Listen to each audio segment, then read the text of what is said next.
Hey, what's going on, guys? Joe McCall from the Real Estate Investing Mastery podcast, and I'm doing a little video introduction here for the next series of 4 to 5 podcasts that we're going to be releasing.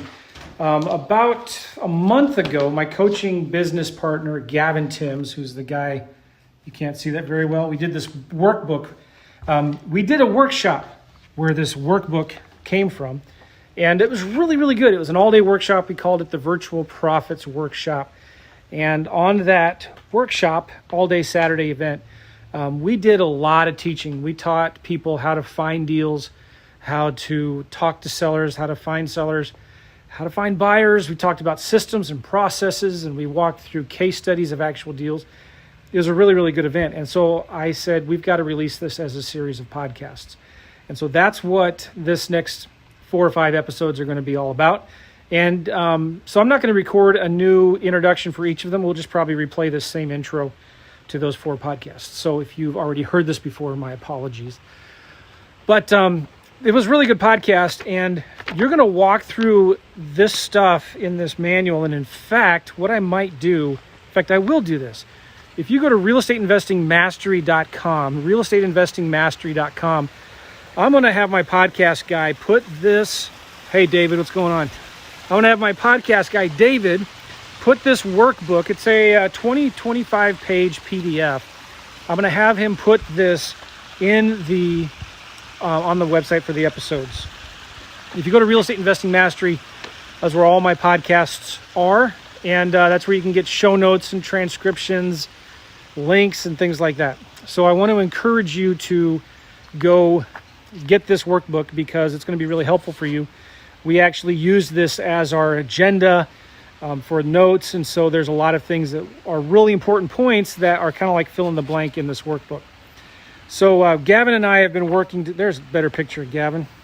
We've been working together for almost 5 years, maybe a little bit more, and he's a great coach, and so he's kind of the main coach in my publishing education side of my business, and it was really good. One of the things that we did was we interviewed 4 different coaching clients that are doing really well, doing deals part-time and full-time, that are just crushing it. And we interviewed them and talked about what's working now. It wasn't just a way that we can kind of share and brag and get nice testimonials. It really was more educational, like what's working now in the industry that people can use. And so I think you're going to find a lot of value out of those podcasts. So again, we start with what's your big why? Why are you in this business? Why are you doing what you do? And then we talk about the technical stuff of what is it that, what are the tools that you need? How do you find the sellers? What do you say to them? How do you make the offers? All that good stuff. So I think you're going to get, I know you're going to get a lot of value out of these podcasts. So if you're interested in getting this workbook right here, go to realestateinvestingmastery.com, do a search for Virtual Profits Workshop. We're going to be calling these podcasts Virtual Profit Workshop, and each of them will have kind of a title or a subject. And on the show notes will be a link to get this workbook. Also, if you want to work with me and Gavin, if you want to be our next success story, somebody that's actually doing deals, my phone is acting up here, then I want to encourage you to go to coachjoe.net, coachjoe.net. That'll take you to a page that explains the program that Gavin and I have and what we do with folks. It's an application-only process, so we don't take everybody. In fact, we turn down a lot of people that just aren't ready for it. And if you're wanting to get started, if you're wanting some help with getting your marketing set up, your system set up, if you want some done with you and some done for you, I'd encourage you to go to coachjoe.net, and apply. It's just a simple application. Tell us a little bit about yourself. Tell us about your goals, your situation. Where are you now? Where do you want to be? And we'll get on the phone and see if we can help you, okay? So go to coachjoe.net for that. Enjoy these episodes, guys. I know you're going to get a lot of value out of them. I'm hoping that you do, and these might be, I feel like, some of the most important podcast episodes that I've released in a long, long time. So enjoy them, and I will see you guys later. Don't forget to get the show notes, the transcripts, this workbook, all of the links that we talk about. Go to Real Estate Investing Mastery, realestateinvestingmastery.com. Look up on the search bar Virtual Profits Workshop, and you'll find these 4 or 5 episodes. We'll see you guys. Take care. Bye-bye.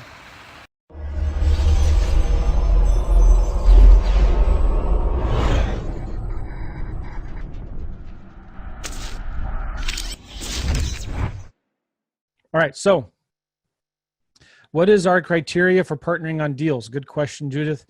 It just depends. So if it's our criteria is, can we find a buyer for it? That's it. So if it's a cash deal, can we find an investor or landlord rehabber that will buy it? If it's a lease option deal, can we get a tenant buyer to buy it? How is this different than my lease options course? This is a coaching program. Is transactional funding good for life after the course is over? No, it's only good for the during the 6-month program. All right, hold on a second here. But by the way, Dean, by that time, you're going to know who we use for all that stuff, so it doesn't matter. John, the service that we use that inserts the name into the text is REI Simple. How do we get to partner with you on a deal? If you have to be one of the students in the coaching program, okay, you just email it to us and we'll look at it. But with the partner, it's got to be you got to get it under contract first. All right. If you need the workbook, we're going to go through the workbook again, just in case somebody still needs it. I can never remember. Is it joemccall.com/ Is that the right link? No, I did it. Yeah, that's right. I think that link will work. Testing it again. Yeah, that's right. All right, cool. Where is my hat from? It's from the golf course that I like to play golf at. SA stands for St. Albans. Cool. Also, yeah, back to what Jamal said. The reason is because we can't handle the volume. You know, people say, well, why don't you just partner with anyone? Because we can't fulfill on it. It's impossible. Yep. All right. We're going to jump into that. Okay. So now we're going to be talking about finding buyers with cash that can close. I wish I would have remembered to put page numbers on this, but it's the page finding buyers with cash that can close. And we want to ask you guys a question. Do you have a limiting belief that it's going to be too hard to find buyers for your deals? Type that in the chat. Do you have a limiting belief that it's going to be too hard to find deals? We already know the answers because we've been seeing your questions in here. So be honest. Good. A lot of you saying are no. A lot of you are saying no. That's perfect because you understand what we've been talking about. But if you do, you got to get that out of your head. You got to get a checkup from the neck up, as they say, right? Good. We're getting a lot of no's. That's awesome. If you have a good deal, the buyers are easy to find. And I remember my coach saying that when I got started, and I didn't believe him. You know why I didn't believe him? Because I didn't have good deals. And I was trying to sell bad deals. That's why nobody wants them. I mean, here's the thing. There is a price that anything will sell for. A lease option, cash deal, wholesaling, owner financing. So if you have a property you're trying to rent for $1,600 a month, but the neighborhood only rents for $1,200 a month, you're not going to find a buyer for that. Okay. Yeah. If you have a deal you're trying to sell for cash for $75, but there's similar properties for sale for $60, you're not going to sell that. Okay. You just have to be aware, what do your buyers want? What are they looking for? And then go out and get that for them. When it comes to buyers, this is so important to understand. It's important to know what your buyers want. You need to shop for what your buyers want, not sell them for what you have. Does that a fill in the blank thing? We need to do that one. Yeah, I like that one. It's important to sell buyers what they want, not what you have. Why is that? Because imagine making a bowl of spaghetti. It's maybe the best spaghetti in the world. You made it and you walk out on the street, walk up to strangers and say, would you like to buy my bowl of spaghetti? I mean, who's going to say yes? Nobody's going to say yes. But what if instead you went out and said, hey, I have a kitchen over here ready to go, and I'm just taking orders. Would you like to order some food? I'll go make it for you. And they say, yeah, how much or whatever. And you tell them, well, $5, I'll make you anything you want. All right, I'll have some lasagna. So then you go make it. How much easier is it going to be when you go find what people want and then sell it to them. So that's just a change of thinking a lot that you guys got to be aware of. And so we're going to be talking about buyers. So do you have a limiting belief? Let's get rid of this limiting belief that it's hard to find buyers, because it's not.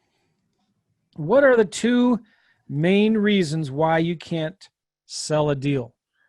What are the two main reasons why you can't sell a deal? Gavin, you want to talk about this? Yeah. Well, the first thing is obviously it's overpriced. Normally, that's the most common problem.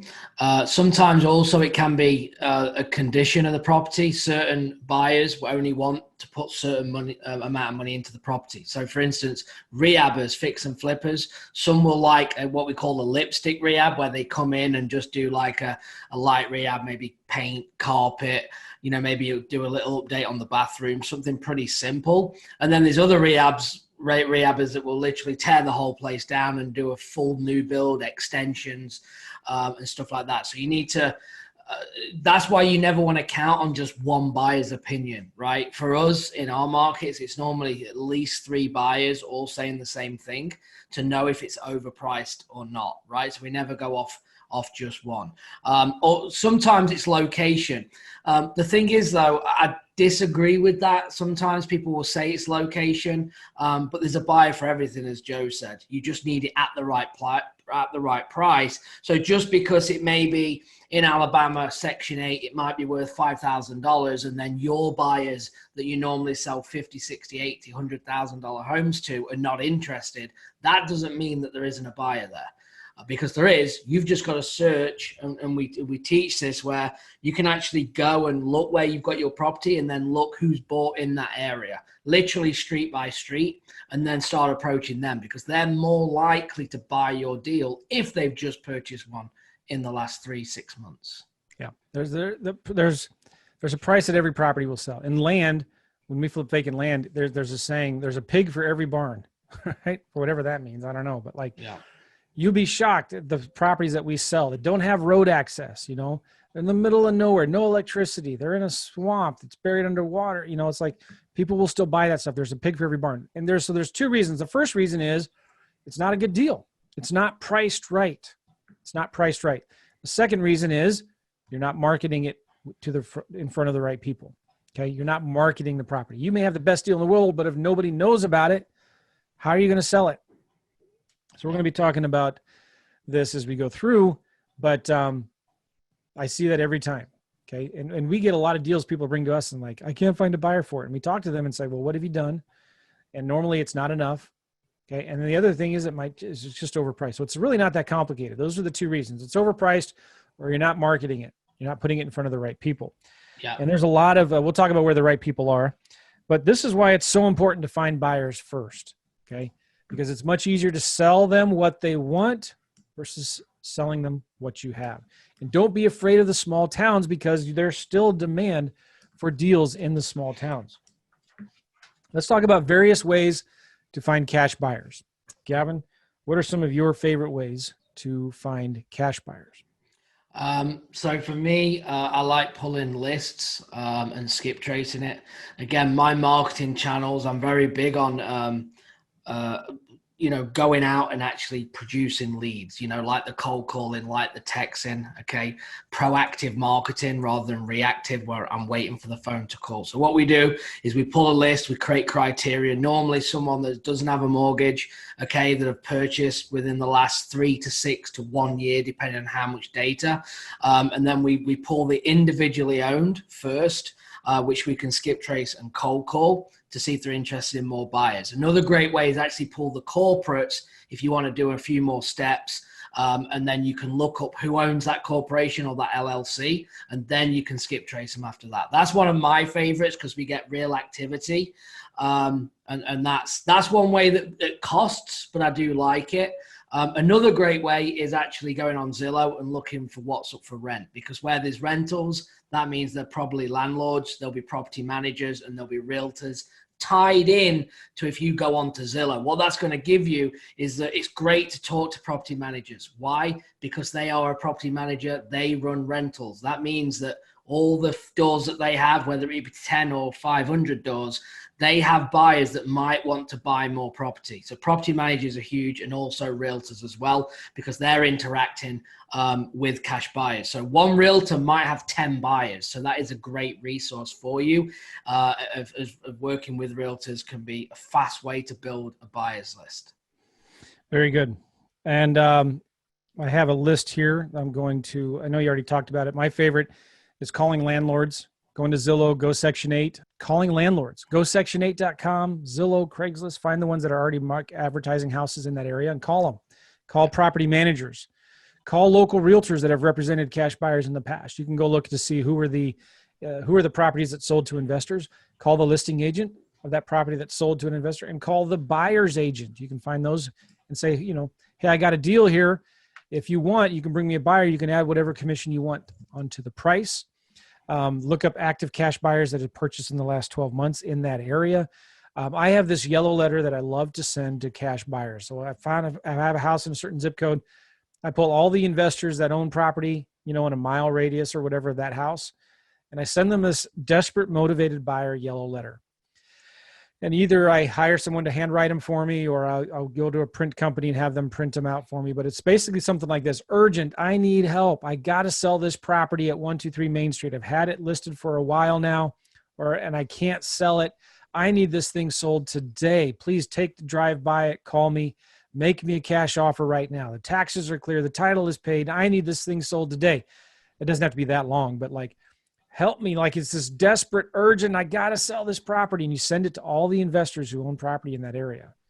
And one of the things I like to do, I don't have an example here, but I'll take the letter and I'll crumple it up and reopen it and fold it back and put it in an envelope, an invitation envelope, a handwritten address on the envelope, a couple stamps, send it. And the response rates are crazy. It's amazing. And everybody I've told that has done that has found great cash buyers. And we'll talk about tenant buyers in a minute here, but that works really well, sending those letters. And hard money lenders. I love hard money lenders. Why? For a couple of reasons. Number one, a local hard money lender. You don't want the big national ones, okay? You want a local hard money lender. And you find them through local real estate clubs, bigger pockets, Facebook groups, and things like that. But you say, listen, I got this deal. Would you lend money on it? I just want to know if this is a good deal. And then I will let my buyers know that I have a hard money lender lined up that will lend them the money on the deal. And that hard money lender will say yes or no. If the lender says no, it's probably not a good deal, and you need to go back to the seller and renegotiate a lower price, right? But the other cool thing is the hard money lenders know who the buyers are. And a lot of times they'll buy it themselves, but they'll know other people. And so you can tell them, listen, I'll give you 20% of my wholesale fee if you bring me a buyer. And then that hard money lender will email his list, send some text. Hey, I know somebody who wants to buy properties in that area. And that hard money lender can bring you buyers. Huge to partner with hard money lenders, guys. I really highly recommend. And they need to be local hard money lenders, all right? That's cash buyers. How do you find the tenant buyers for lease options?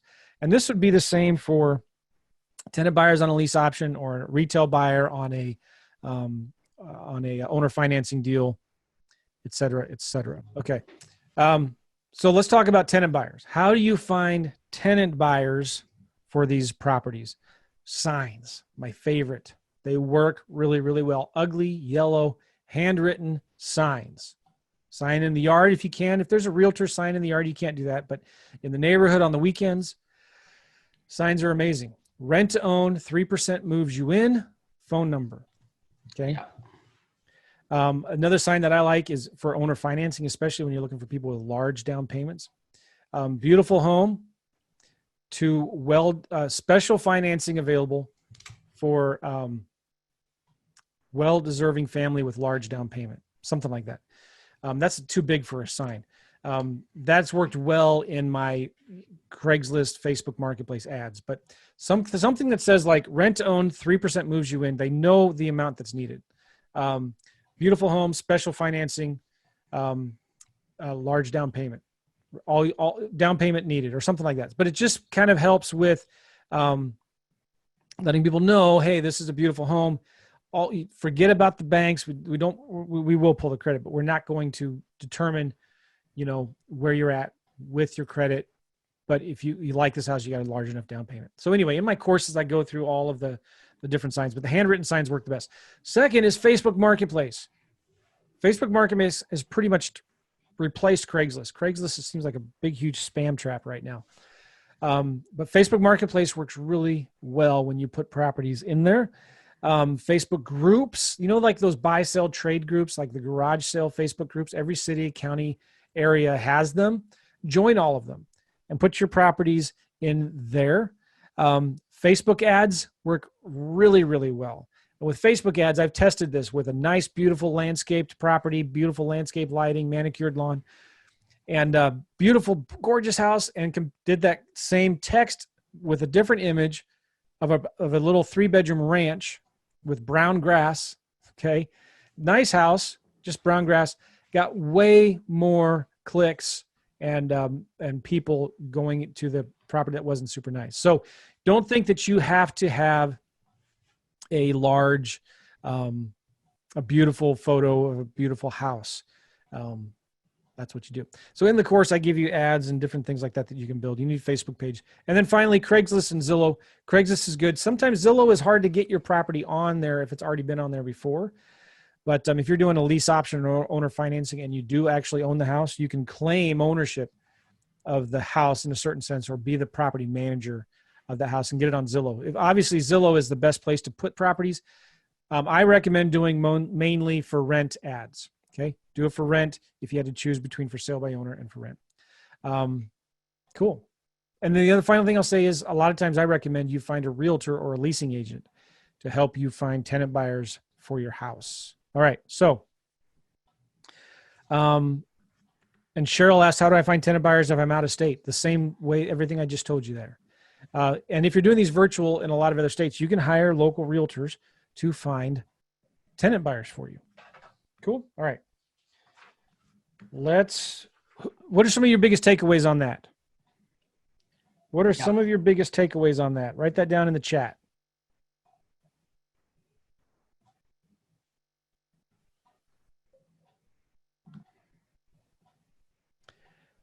Cool. We're going to be talking about role playing next. Good. Facebook ads. Get buyers first. Get cash buyers first. There's no need to fear. Just a simple set of steps. Cash buyers are not that hard to find. Nice. Look up business LLC owners. A good way to skip trace LLCs is Fiverr. Just go to Fiverr and do a search for skip trace LLCs, and you'll find a lot of people that do that for just $5. Crumpled up letter. Nice. Lots of doable ideas. There's a lot of buyers out there. Signs, realtors for hire, Facebook ads. Get proactive. Yeah. The idea is for both strategies, whether it's cash or lease options, you have to get it in front of people. So again, being proactive, if you're not using all the marketing channels and people aren't seeing them, then you're doing it wrong, right? You've got to get eyeballs on it and you should be able to create it. I mean, I remember when we did the case study, Joe, we did one in Jacksonville. I think we had 80 inquiries in the first 5 days. It was something crazy because we pushed it out to all channels. It was priced right. So you're going to get a lot of traction, especially if it's priced well. I love this thing, though. Things like calling landlords, go Section 8. It's huge, by the way. Skip trace cash buyers, Facebook Marketplace. Pick up the phone and call. Bam. One of the cool things, too, with REI Simple that I recommend is every property gets its own phone number. And you can get that really easily in REI Simple. And then as people, and every ad bandit sign for that house has that phone number on it. When people call that number, they get automatically added to your buyers list. So next time you get a property, you can blast it out. But you can have the outbound voicemail say, hey guys, thanks for calling about 123 Main Street. It's a beautiful house. It's this, is this, is this. It needs that. We're only asking this. You better hurry. It's going to be gone. If you want to see more pictures, go to our website here, blah, blah, blah. If you have any questions, leave a voicemail and we'll call you back.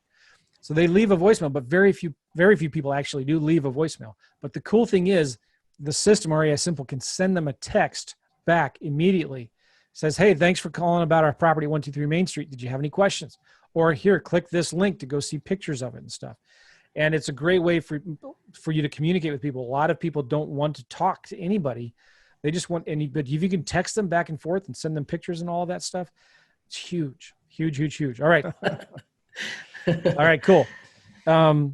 So we're going to do some role playing here. Now we've talked about finding buyers. You got to find buyers first. We've already talked about marketing. So now the phone starts to ring. Okay. What are you going to say? What are you going to say? And what we're going to be doing here is what it's like getting coaching from us, because we do this a lot with our students. We do this a lot with our coaching clients, and we do role plays. And we just practice talking to sellers, talking to buyers, talking to landlords. And this is where you make their money. Sales is the $1 million skill. Okay, it's one thing to get the leads that come in. It's one thing to find out what buyers want and go find it for them. But you need to know how to talk to sellers. And it's not that hard. We're going to show you how, just by asking questions, that will get you like 90% of the way there. All you need to do is ask questions. Can you tell me about the house? Okay. And so, Gavin, why don't you first talk about, you have a real good slide. I didn't even give you advance warning on this, but you have a real good slide. You don't have to share it, but talk about the outline or the template of a call, especially the introduction, right? Yeah. I got to go downstairs to get something real quick. But you know how you have like setting the agenda? Yeah. Can you talk about that for just a couple? That's so good. And I'll be right back. Absolutely. So it's super important, guys, the sales side of it. One of the most important things, again, as Joe just said, it is that it's $1 million skill. It is what makes all the money. We focus that in our team, in the deals that we do, is trying to hone our skills on the phone. Okay. We do everything at a virtual level. Everything is locked up over the phone. Yes, we do have runners sometimes that will need to go and take out a contract if it's elderly to get it signed. Okay. So when we're having these conversations, you are going to get better as you go. Now, the first thing is when we talk about sales is you have to learn to listen. One of the biggest mistakes that real estate investors make is that they over talk. All right. It's because you're nervous. It's good to talk and you won't want to, shut up, right? Because you're going to just keep talking because you're nervous. What you want to do is you need to learn how to ask a question and then listen. It's very, very important to be taking notes of the answers, and then you're going to recycle that information back into the seller, right? So try not to ask the same question twice. Actually take a note, because what you're going to do is you're actually going to get pain points. You're going to find out what the problem is, what their situation is, and then you're just going to keep reiterating it back to them, right? So for instance, one I like to use is that maybe you've got grandkids that are, you're stuck in Minnesota, it's freezing, the grandkids are in Florida, they're growing up, and you want to sell and move down to them, right? So obviously, they want to get there fast. They're growing up. How quickly can we make this happen? So we're touching on them points of, okay, so what you're trying to do is you're trying to get close to the grandkids, right? Again, they're growing up so fast. You don't want to miss an opportunity with that. So you're actually using their information that they're giving you, and then you're transitioning that back. But let's back it up a little step further. Let's say that you are new, okay, to being on the phone. A positioning on the call is super, super important, right? From when you get on, let's say you've had this pre-screened and it's coming from a cold call or it's coming from a direct mail, whatever lead it is. But the position at the start of the call is really important. Now, obviously for me, I'm on the fly at this point, right? I'm winging it and I don't have my questions. And people say, well, you should always have your questions. But I feel confident in where I am now to be able to do that. But when you're new, there's kind of three things that you need to kind of outline, right? When you're on the phone is that how long are you going to have them, right? The time frame. How long do you need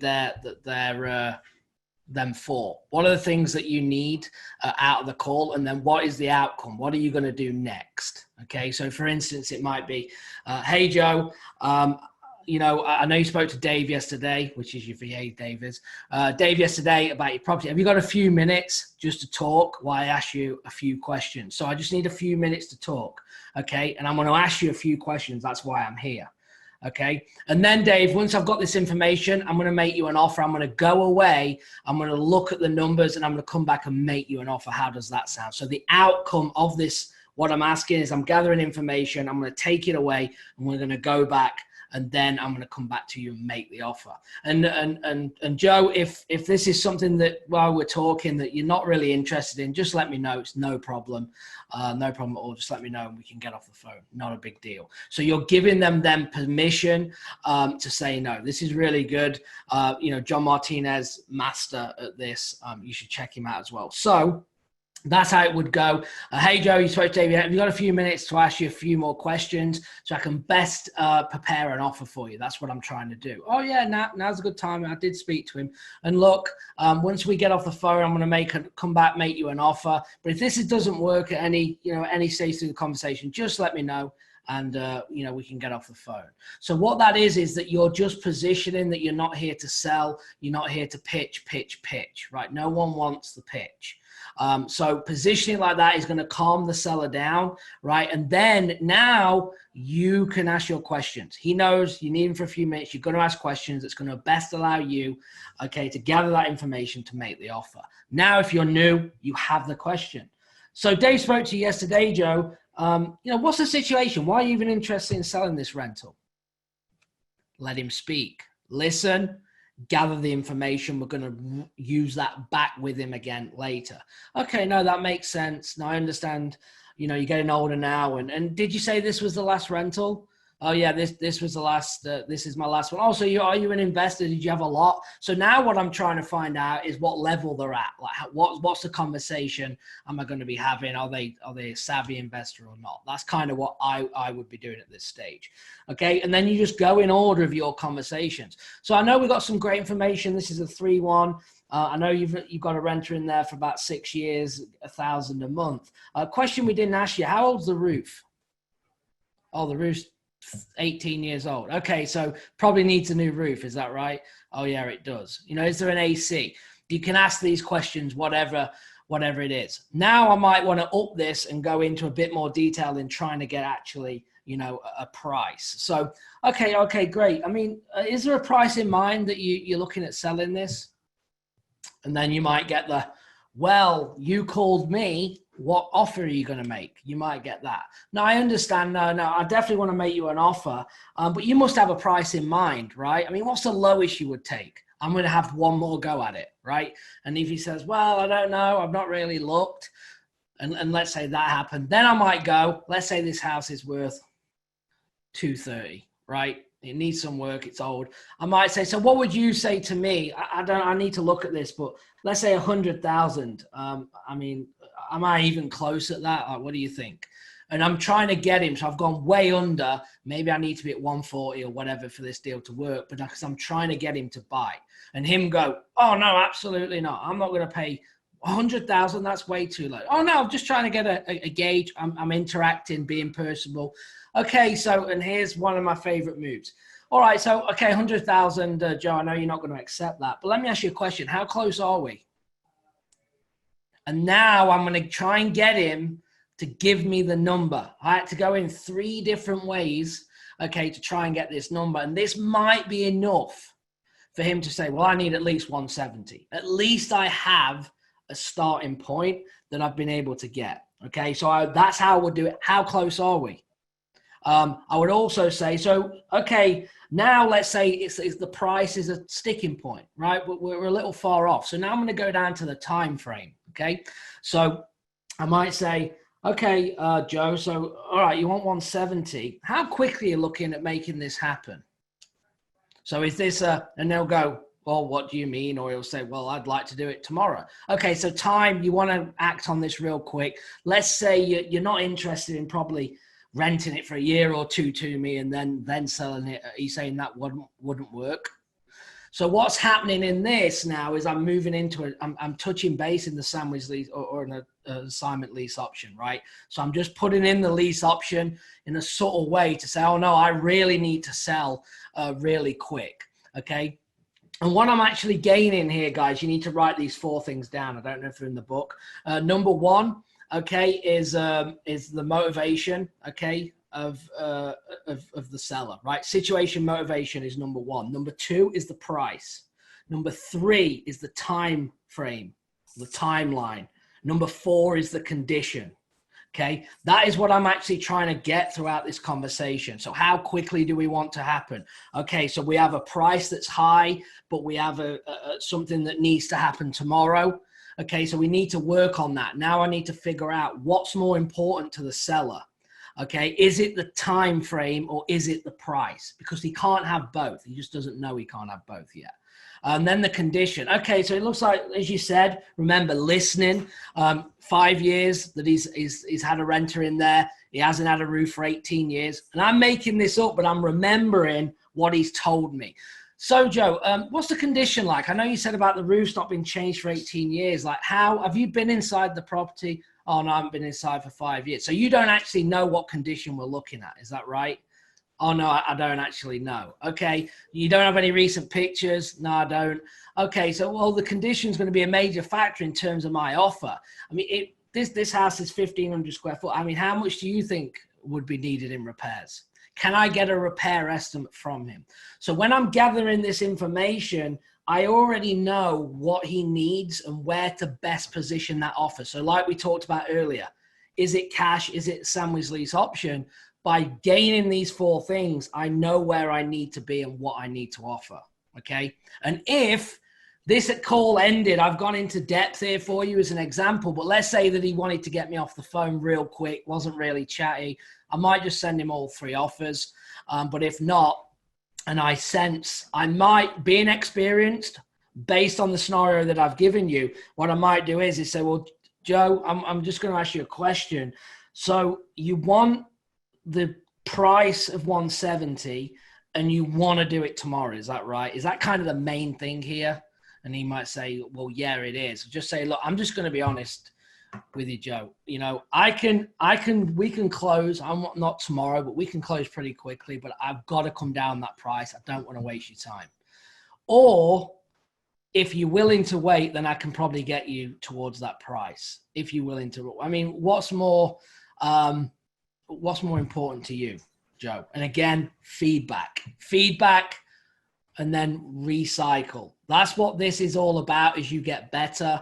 But having a framework, and then you will get more confident as you go. This doesn't happen overnight, all right? And you will never be ready. Just get your questions ready and let's, start getting on the phones and getting better. Analyze yourself. One of the biggest things that you can do is record your own calls, because you need to see, what did I do well on call 1? What should have been better? And then look at call 10 and look, it's going to show you night and day how much better that you are, okay, of being on the phone. So record your calls is going to be the fastest way of learning. Role playing with family members, okay, and engaging in that way. Go ahead and mute yourself. That's sorry. That's so key what Gavin was just saying about setting the agenda up front. Did you guys catch that? Setting the agenda up front. And you asked him, what were the questions that you asked again up front, Gavin? Write this down, guys. Sorry, I have to go on mute again here. My wife's let him out, and it's chaos in my office.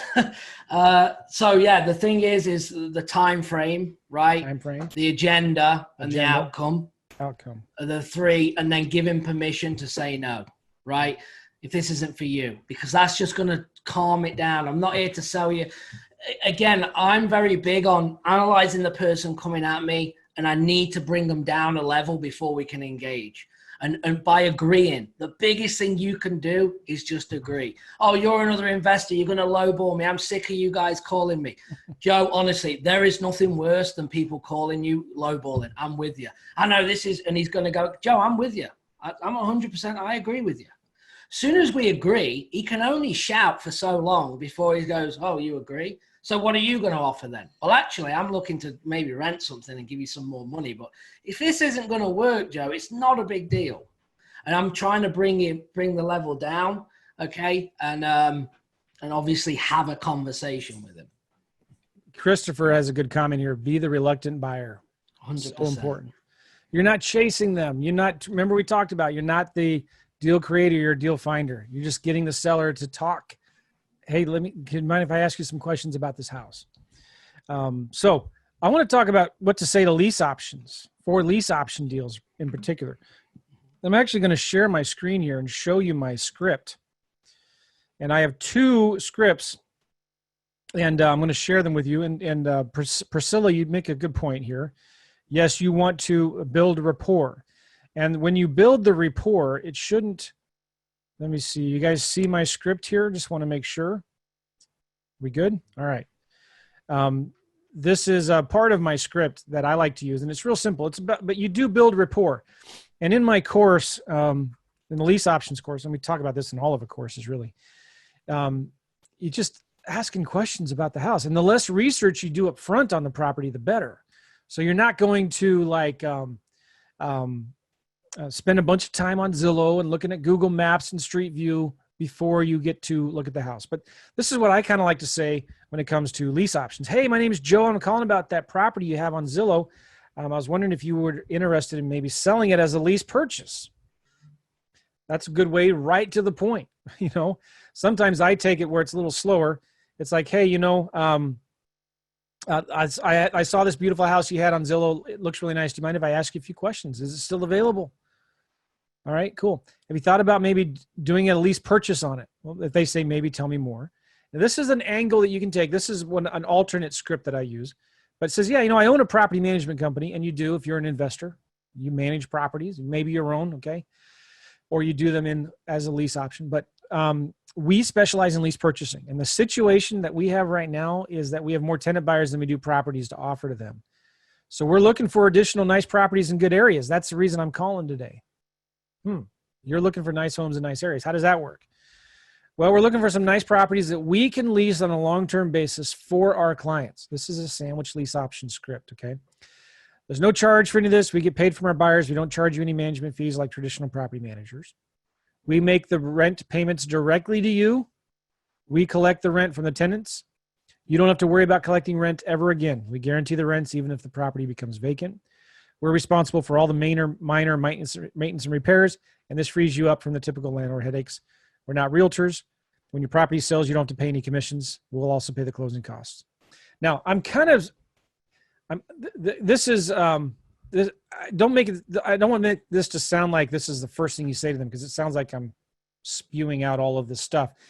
This is after building a little rapport with them, okay? All right, so we're not realtors. You don't pay any commissions. Well, how do you get paid? Well, we make our money from the tenant buyer when they purchase the property. Okay. Now let me show you the other script that I like to use. Hey, and by the way, this is I'm just showing you this stuff. It's in my course, but this is it's not going to share on my screen. It's a simple lead sheet. So what we recommend is you print a lead sheet that has a bunch of fill in the blank stuff. Okay, but it's like, hey, this is Joe. I'm calling about your house for sale. Sounds like I caught you in the middle of something. Okay, cool. Is the house still available? Are you the owner? Are you the property manager? I'm looking for a nice home in a nice area. Do you mind if I ask you a few more questions to see if it would be something I'd be interested in? Asking a lot of questions. Good home, nice house, good schools, build a little rapport, be nice, compliment the house. These are some questions I like to ask if it's a FSBO for sale by owners. Sounds like a nice house. Why would you even want to sell it? Why haven't you sold it yet? Why don't you just list it with a realtor? You got a lot of time to wait until it sells, right? For the price you want. What are you going to do if you can't sell this property? You're going to rent it out? I love that question. If it's a rental property, sounds like a nice house. I'm sure you're getting lots of calls, right? Why haven't you leased it yet? What's going on? Maybe it's only been a few days. Fair question, right?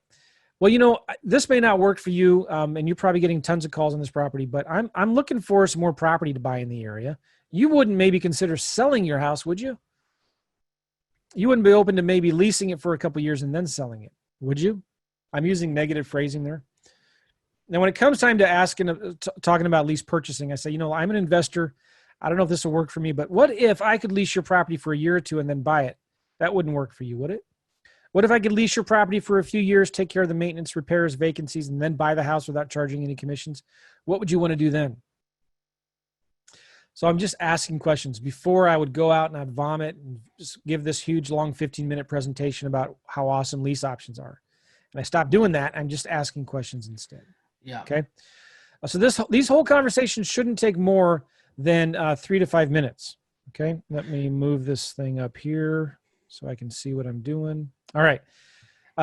Let's do some role plays. Okay. Some of you, by the way, are asking, how do I leave a comment? Dana just put a Loom video, a little instructional video in the chat to show you how to do that. We're going to be giving away the Apple Watch to another person who leaves a review on that video that we posted in here in the chat. So if you want a chance to win that watch, I don't care if you leave a second review, just make sure it's different than the first one. But watch that Loom video that Dana just put in the chat, okay? And Jeff, that lease option script is in my class, which you have. You have the course. By the way, people are signing up, Gavin. We've already got several people signing up, and in a minute Awesome. we're gonna give some congratulations to y'all. So I'm excited about that. Dana, Lauren, keep on sending us the names of people that sign up. All right, so let's do some role plays. This is one of the things that we love doing with our coaching clients. When we're working with somebody, this is going to be super powerful for you guys. No, I think we're fine. Yeah. All right, let's do this where, Gavin, you're a property manager. You have a house listed for rent. I send you a text. Hey, I saw the rental and you wouldn't be interested in maybe selling it, would you? You or your client. And you respond back, nah, I don't know, maybe. Depends. Something like that, okay? Yeah. All right. Hey, ring, ring. You say hello. Hello. Hey, Gavin, this is Joe. How are you?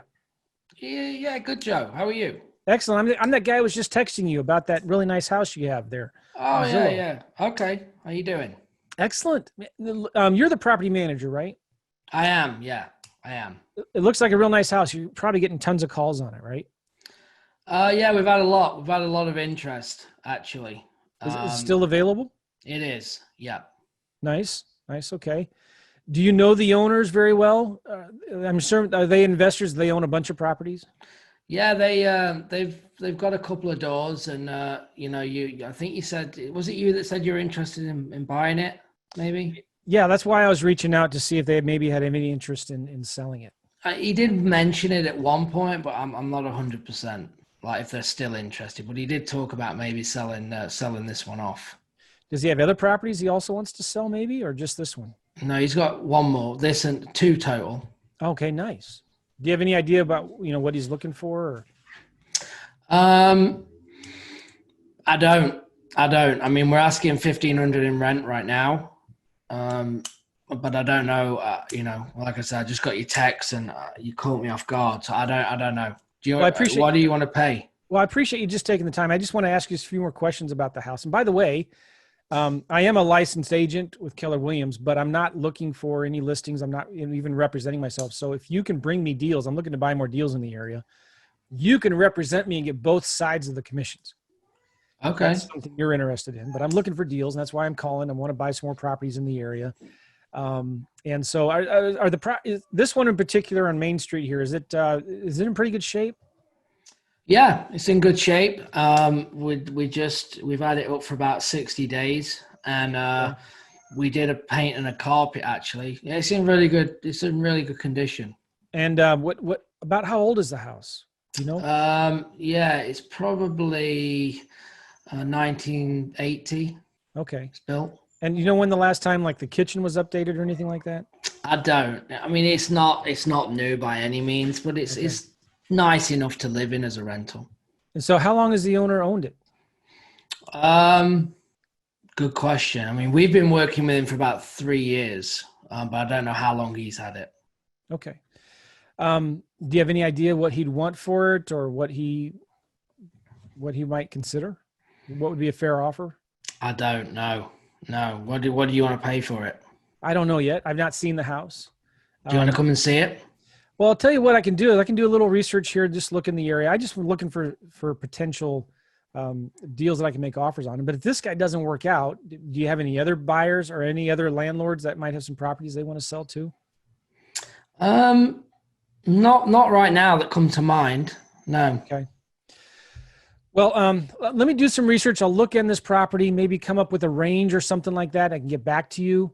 But let me ask you something else. Do you think he would consider maybe renting it to me as an investor and then selling it to me later on down the road? Uh, yeah, possibly. I mean, if you, like I said, want to send something over, I'm happy to have that conversation with him. Okay. Maybe, yeah. All right. Let me do some digging here. What's your email address? I'll send you something. 123@gmail.com. Okay, cool. All right. Thanks, Appreciate man. it. Good talking to you, Gavin. Thanks. We'll talk soon. All right, Bye. bye. So I just wanted to keep it super simple, like no hard pressure sales. I'm not trying to get them to say yes 100 times or trying to nail down a price on the phone. Yeah. The cool thing is I got a landlord who has a rental property that's willing to sell it, maybe if it's a good offer, Yeah. right? So I'm going to do a little research. You know, if I could have maybe pulled it up on Zillow while he was on the phone or Redfin and see what similar properties are actively selling for. But Yeah. the property manager probably has no idea what the seller would want, right? Yeah. And I try and here's the thing, you guys that are new to role plays, is that which I try and I'm not getting character, I'm not an actor, but act like the real scenarios that you're really going to come up against and how they really will act with you, like the questions that they might not know. So we always try and do this because we could make it easy, right? And just say, oh yeah, sure. Yeah. He wants this. And, but again, I don't want to make out that that's what happens. So trying to give you, realistic things that you're going to come up against. But again, teeing it up, the conversation's alive in this deal. When Joe makes the offer, we have a follow-up. Hey, did you manage to speak to your client? What do you think about this offer? Would you do this deal? And you can kind of push him a little more to say, actually, yeah, I'd do it. If you can get the property manager on side, he's the one delivering it to the seller, right? So he's if he doesn't believe in what you're doing, you're up against it, right? You got to get him on side. You've got to get your realtor or their realtor on side. Once you're there on side, they're going to be like, hey, I think you should look at this. Just think about it. Like if I'm the property manager and I like Joe's offer, I'm going to go to Bob and say, Bob, like we've had this offer. I know it's not moving. I think you should look at it. I think this is a great offer. It seems, this might be what you need. All that delivery, if you can get them on their side, is really important. And that property manager has other leads, right? Absolutely. They're managing other investors. I've never met a property manager that said no to these two questions. Number one, do you have any landlords that are looking to sell one of their properties? Every landlord has got a bunch of properties, always has one they want to sell. Number two, do you have any landlords that you have properties you manage that are looking to buy more? So you can get a great way to build relationships with these guys to find buyers and sellers. Okay. Let's do another one, Gavin, where I'll be the homeowner. Your VAs did some cold calling. I answered the phone and they said, hey, Mr. Joe, we think you own this property at 123 Main Street. You wouldn't be interested in selling it, would you? I say, yeah, I don't know, maybe make an offer. You get the lead, you call me. Can we do that? Absolutely. Okay. So hello. Hey, is this Joe? Yes. Hey, Joe, how you doing? You spoke to Jeff yesterday about your property on 123 Main Street. Oh, yeah. Okay. What's up? Yeah. Joe, have you got a minute? Yeah.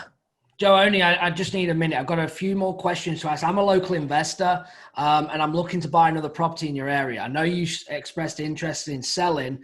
I want to find out a bit more so I can get an offer to you that hopefully is going to work for both of us. Is that okay? Yeah. Okay, so it looks like you spoke to Jeff here. It's a 3-1, is that right? About 1,500 square foot? Yes. Okay, and it says here in my notes it's renting for 1,500. You've had the tenant there for 5 years. Is that right? Yes. Uh-huh. Okay. One question you never asked, Joe. How old's the roof? I need to, always find that out. Oh, I don't know. I've never replaced it actually. Okay. It's in good shape. How long have you owned the house?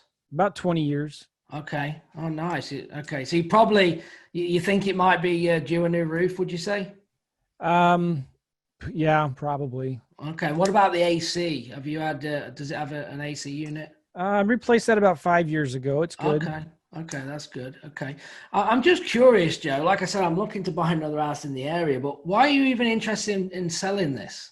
Well, I'm not. You guys called me. I mean, yeah, If the price is right, I'll sell it, you know. Yeah, it's funny actually, Joe, because I always get that when people say, well, you called me. But normally you would have just said no if you didn't want to sell it. So I'm sure there's something, maybe a reason. I mean, is it a hassle? How have the tenants been? You know, the tenants have been okay. They've been there for 5 years, I think. And they just decided to move on. And I got a bunch of properties around here. Okay. And, I'm getting old. I'm getting to a point where I want to start selling some of what I have maybe. But I'm not going to give them away. You know, I'm not in a super big hurry to sell them. Absolutely not. I don't blame you. So how many are we talking? How many do you have? Oh, I don't know. 10, 20, 30.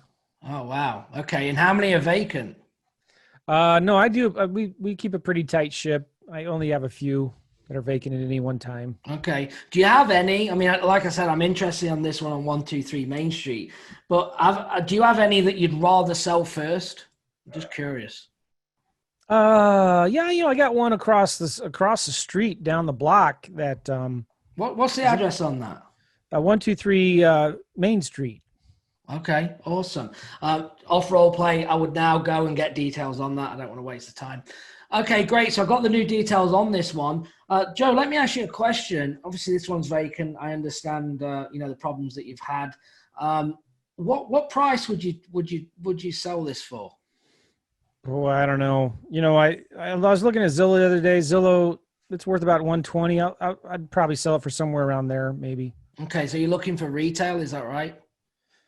You know, it needs some work, so I'm willing to, you know, I could probably get a contractor in there to fix it all up for 15 grand or something. Okay. I'm actually looking here, Joe. I just jumped on the Zillow. It actually looks like you said 120. I can see here that things are selling for about 56, 60, 62. Does that sound about right? Yeah, those are properties that need a ton of work. Okay, but yours doesn't. Those are foreclosures and.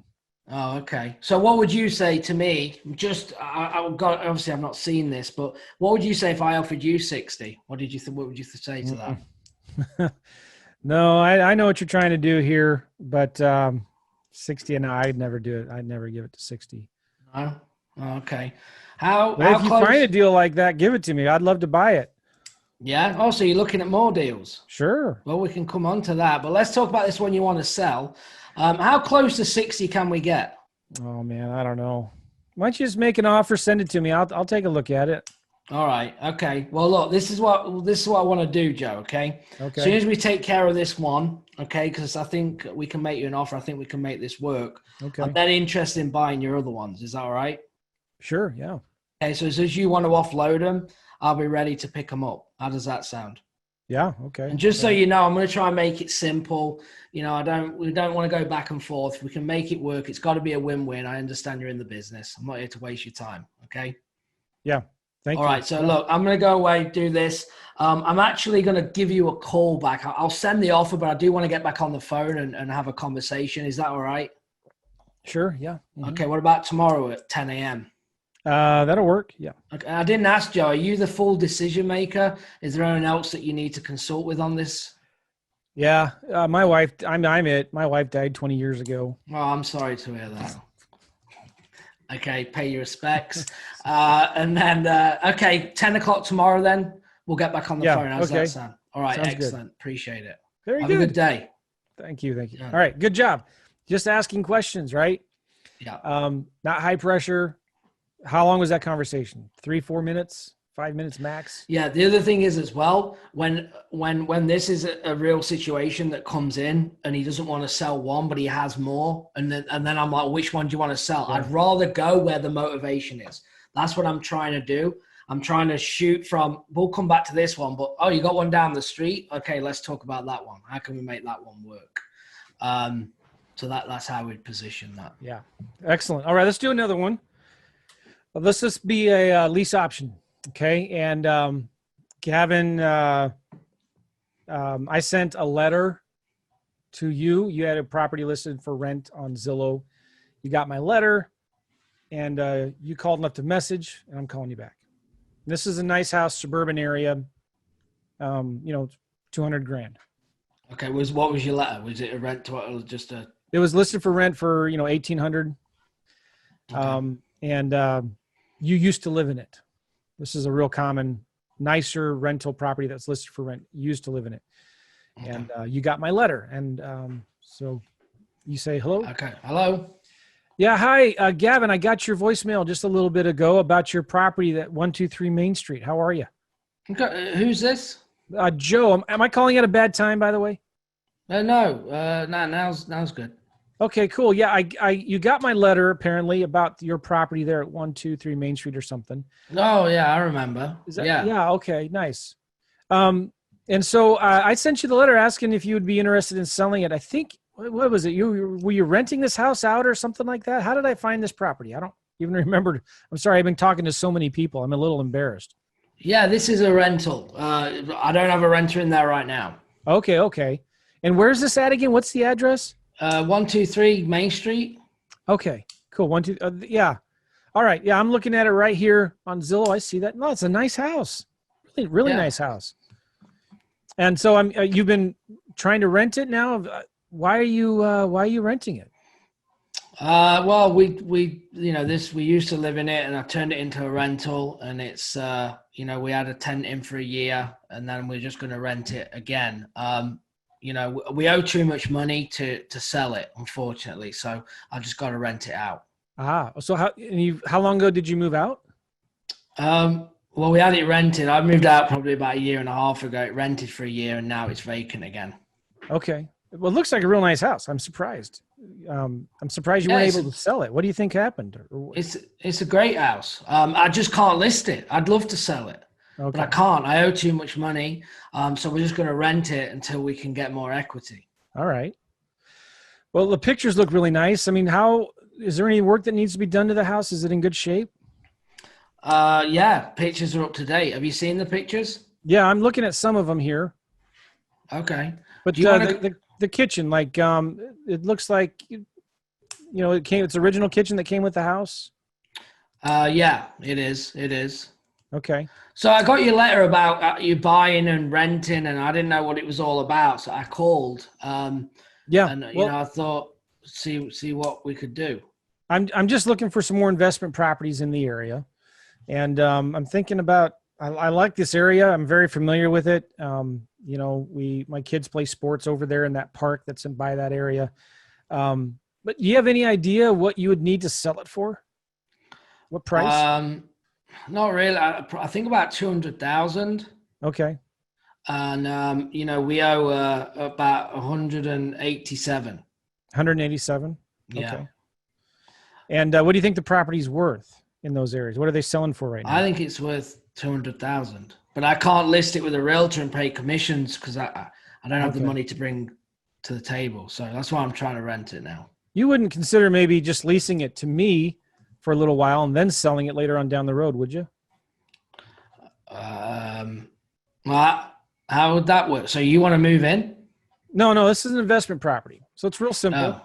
I have a bunch of tenant buyers right now on the verge of getting a mortgage. I would rent the house directly from you. I'd send you a rent check every single month. I'd take care of the minor maintenance and repairs.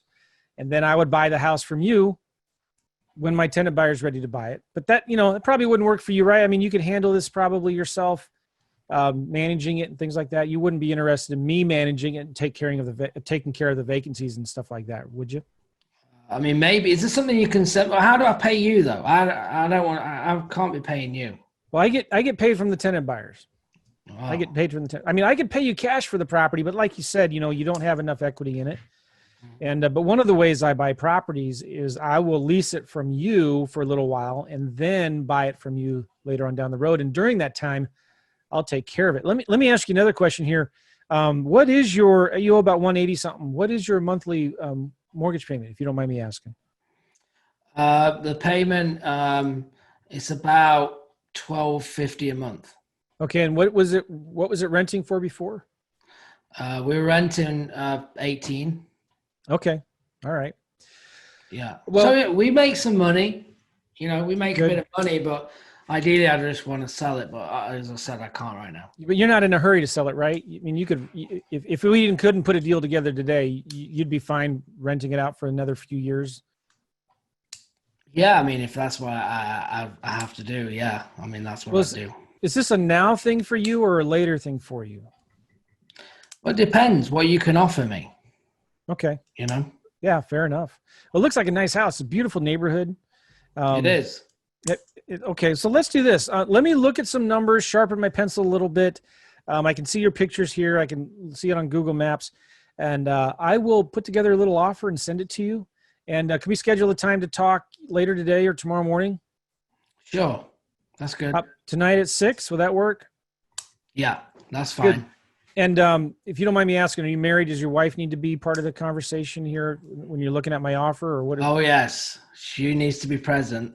Very good. All right. Can she be on the phone at 6? Sure. She'll be there. Don't you worry. Nice. All right. All right. So let me send something to you, and let's talk again later this evening. And let me get your email address here, and let's talk later. Thanks. Good talking to you, Gavin. Thanks. Right. Bye. That's it. Yeah. Now we'll talk about the offer I would make. Vincent is just asking on that deal. What kind of offer would I make? So help me remember the numbers. It was worth about 200,000. You owed about 287. You owed 187. Yep. And the rent, your mortgage payment is about 1,200. It rents for about 1,800. Yeah, 1250. Yeah. To be So precise. we'll talk about how I make the offer. Actually, it's pretty simple there. Yeah. Nice. You see how I'm trying to make it really easy, guys. It's just asking questions, being let them sell you on the house. You're not selling a lease option program, right? You're just A quick one, guys. Put in the chat box. Which offer would you make? What's likely to work for this? Put in a cash offer, 1 cash offer, 2 a sandwich lease, or 3 an assignment lease. On that last deal, what would you offer? Deal. So a lot of people are saying sandwich lease or a lease option assignment, wholesaling lease. That's pretty much what everybody's saying. Yep. Yeah. I would do a sandwich lease option probably first because there's great cash flow in that deal. Right. I'd make a sandwich lease option. I'd offer to buy it from him for what he owes on it in 5 years. And I would basically take over his mortgage payment. Yep. And then if he says no to that, then I would do a lease option assignment or something. Yeah. Cool. Thanks, Vincent. Vincent wrote down the numbers in there. So Vincent, when we get to that, let's look at it. All right, cool. This role playing is so important, guys. And I want to emphasize this to you. Back to this, this agenda here. You need to practice this stuff. Okay. You have scripts. You can find some online. You have ours.